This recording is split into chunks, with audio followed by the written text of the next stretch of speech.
Хәерле көн, Татарстан, хәерле көн, хөрмәтле телевизор караучылар. Бүген 21 июнь, дүшәмбе. Мин Эльза Әхмәтҗанова һәм тапшырыбызның иҗат төркеме барыгызга да матур көн, файдалы атна башы теләп калабыз. Бүгенге көн тарихка нинди вакыйгалар белән кирип калган, шул турыда кыскача булыр. Бүген халыкара скейтбординг көне. Скейтбордингның беренче прототипы 1958 елда барлыкка килә. Бәйрәм исә 2004 елда. Скейтбордта йөрү олылар һәм балалар арасында бөтен илләрдә дә диярлек популярлык яулап алган. 1925 елның 21 июнендә Мәскәүдә беренче регуляр таксилар барлыкка килә. Шәһәр кешеләре бик тиз арада аларны яратып өлгерәләр. Чөнки таксида извозчикларга карата бәяләр арзан була. Бүген Россиядә кинологлар көне. Бу өлкәдә хезмәт күрсәтүчеләр төрле җинаять эшләрен ачуда, тәртип саклауда катнашалар. Өйрәтелгән этләргә кисәк исә алар төрле тукымнардан булырга мөмкин.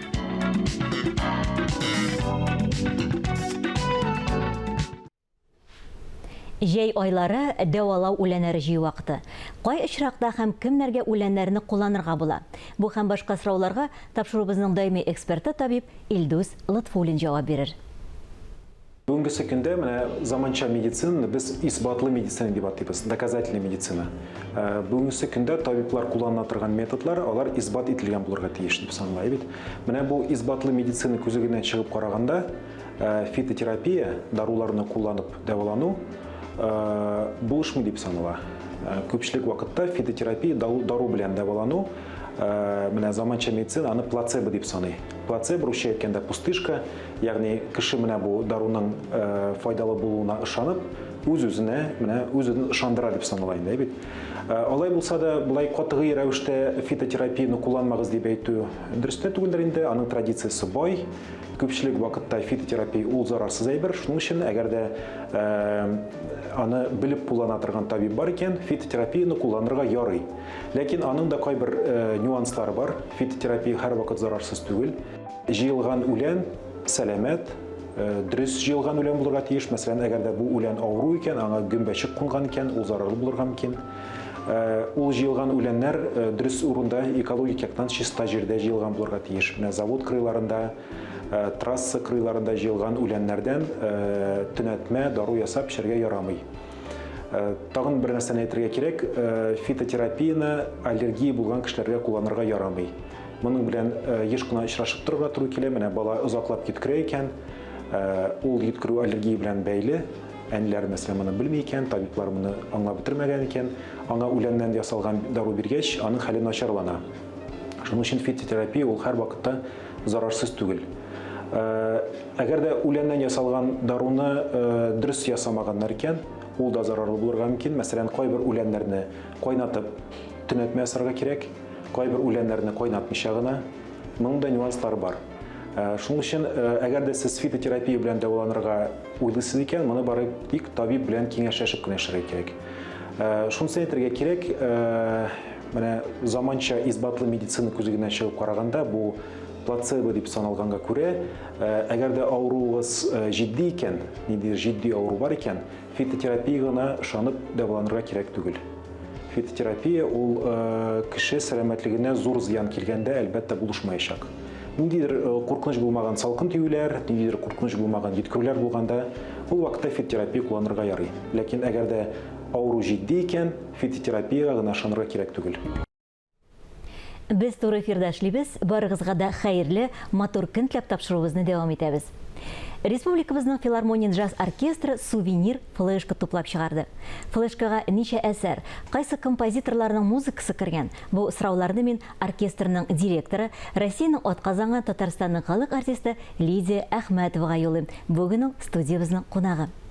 Хәерле көн, Лидия ханым, исәнмесез? Исәнмесез, хәерле көн.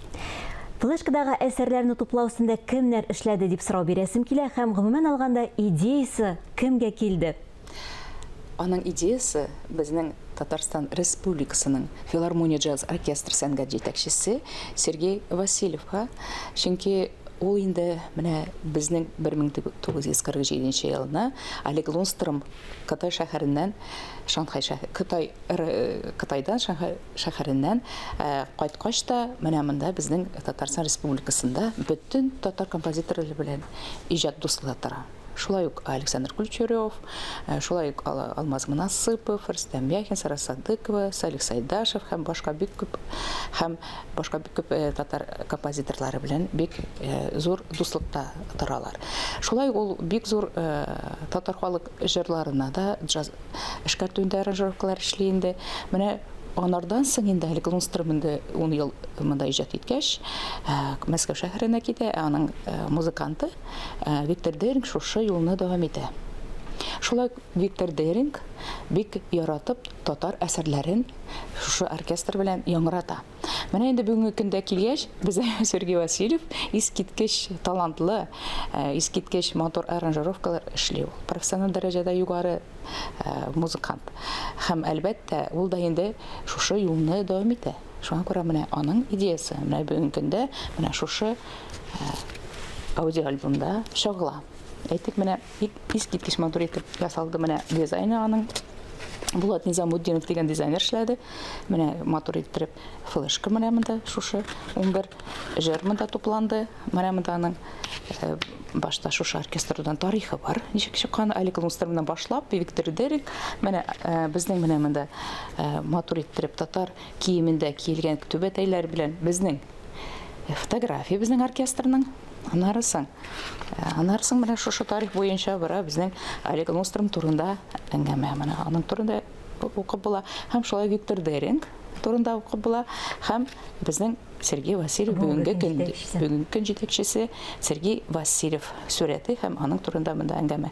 Сергей Васильев ул Мәскәүдә джаз отделениесен бетергән һәм шулай ук Сергей Жилинның музыканты, аның оркестрында эшләгән. Сергей Жилин шулай безне танылган музыкант, дирижер, фонограф оркестрының җитәкчесе. Шулай монда артистлар турында әңгәмә. Без кемнәр монда нинди инструментта уйныйлар һәм аларның фамилияләре. Шулай ук менә тамбыр бик матур искиткеч матур фотография менә монда. Матур киемнәр бүгенге көндә тегеп тора, без матур иттереп, бик күп киемнәр матур киенә безнең оркестр. Һәм шулай кемнәр аранжировка эшләгән. Менә аранжировкалар монда Олег Лунстром үзе эшләгән, шулай ук Сергей Васильев эшләгән. Безнең бик талантлы композитор һәм аранжировщик бар безнең оркестрда музыкант Равиль Камышев, шулай ук Юран Шамсуддинов һәм Валентин Бакланов. Шунсы кызыклы шулай бит башка милләттән булган вәкилләр дә, музыкантлар да татар музыкын, татар сәнгатен үз итеп, ничек яратып эшләр бу искиткеч. Чөнки алар бит менә Татарстанда яшәп, менә безнең белән бергә иҗат итеп, алар сеңәләр менә. Аларның күңелендә, аларның мәхәббәт безнең татар әсәрләренә ихтирам итеп бик зур. Мәхәббәтләре бик зур әйтәсез. Ничә әсәр кергән биргән, шуны да әйтеп китик инде. Монда безнең барлыгы аудиозапись 11, 2 видео клип монда тагын бар. Видеоклиплар искиткеч матур, берсе Татарстан минем республикам дигән Александр Кульчаровның әсәренә язылды. Икенчесе Саяр Хабибуллин «Эзләдем бәгърем сине». Һәм монда инде аеруча кунакларыбыз бар. Монда җырлады Гүзәл Уразова, Филюс Каиров һәм Ла Примавера оркестры, камера оркестры. Алар да катнаштылар. Алар да катнашты. Бер әсәр алар яңгырата.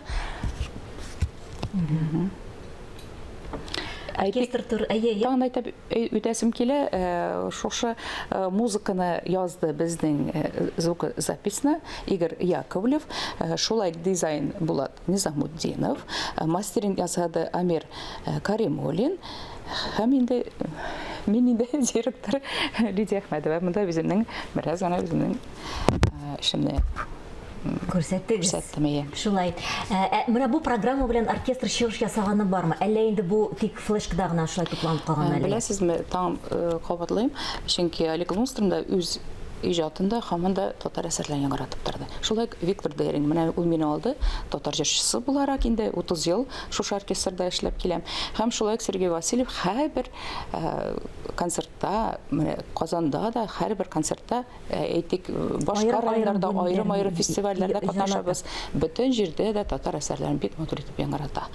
Чөнки аның безнең татар әсәрләренә, безнең татар композиторына, халык әсәрләренә бик мәхәббәте бик зур.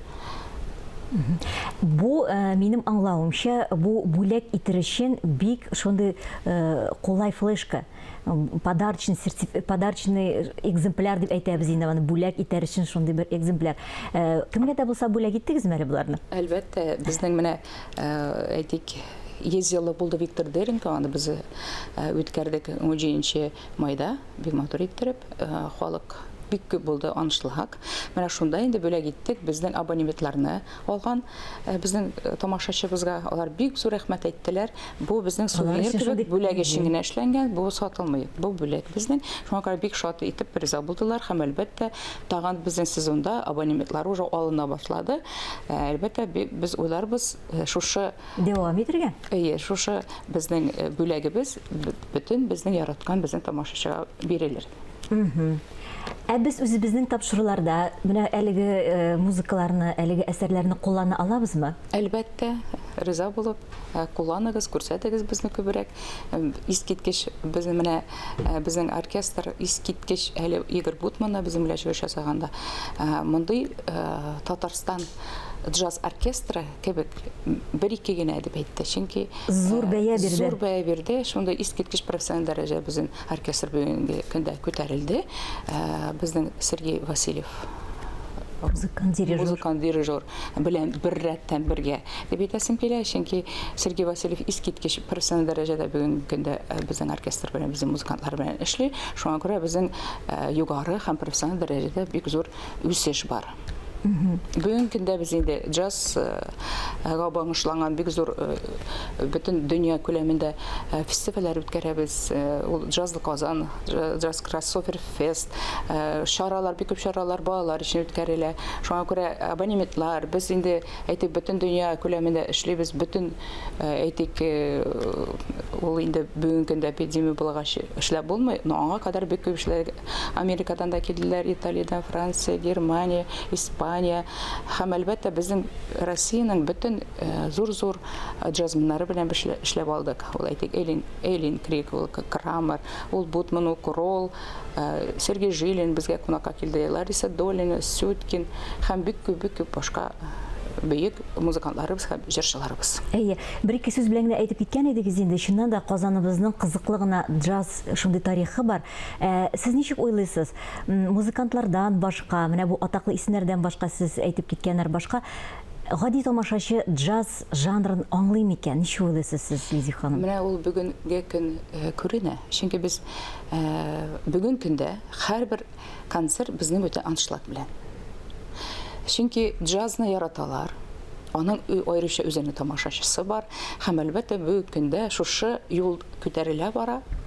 Һәм менә Сергей Васильев ул искиткеч ул үзе алып та бара, искиткеч матур итеп, кызыклы итеп сөйли ул. Тарихны сөйли, менә һәрбер теманы инде менә Дерингка багышланган, Деринг турында сөйли ала. Глен Миллер турында кирәк, аның турында сөйли, Каунт Бесси, аның турында сөйли. Ул ничектер лекси концерт, тамашачы өчен ул бик кызыклы. Һәм әлбәттә алга көннәрдә дә менә безнең абонементлары менә хәзер тупланды инде. Анда инде быел безнең Виктор Деринг мин эшләдем аның белән Алик Лунстром турында һаманда ул сөйләп килде. Алик Лунстром турында берничә сүз әйтәсем килә. Алик Лунстром бит инде килгәч тә 1947 елны Кытай шәһәреннән бер төркем музыкалар белән кайткач та ул монда иҗат итә. Һәм әлбәттә ул кайткан ел инде 2022 елны булачак 75 ел Алик Лунстром кайтканда. Шул Алик Лунстром кайткач та безнең шушы юнәлеш аның туган көне дип әйтәсем килә. Безнең Биг Бенд, безнең джаз оркестрының ул инде рождение джаз в Казани дип әйтәсе килә. Шуңа күрә ул бүгенге көнгә кадәр яши, рәхмәт әйтәсем килә безнең республика башлыкларына, чөнки бүгенге көндә джаз юнәлеше ул үсә, матурая, байый һәм киңәя. Сезгә бик зур рәхмәт әйтәсе килә, әлеге шушы Лунстром салып калдырган шушы матур традицияларын дәвам итәсез. Алдагы көннәрдә дә сезгә уңышлар телибез. Һәм инде безне яңа программалар белән шулай шатландырып торыгыз. Бүгенге көнегезне безнең белән башлаганыгыз өчен бик зур рәхмәт әйтәсе килә. Ә инде тапшыруыбызны без, Лидия ханым, әйдәгез әле менә шушы филармониянең джаз оркестры башкаруындагы матур гына бер әсәр белән тәмамлап куйык. Исән имин булыгыз.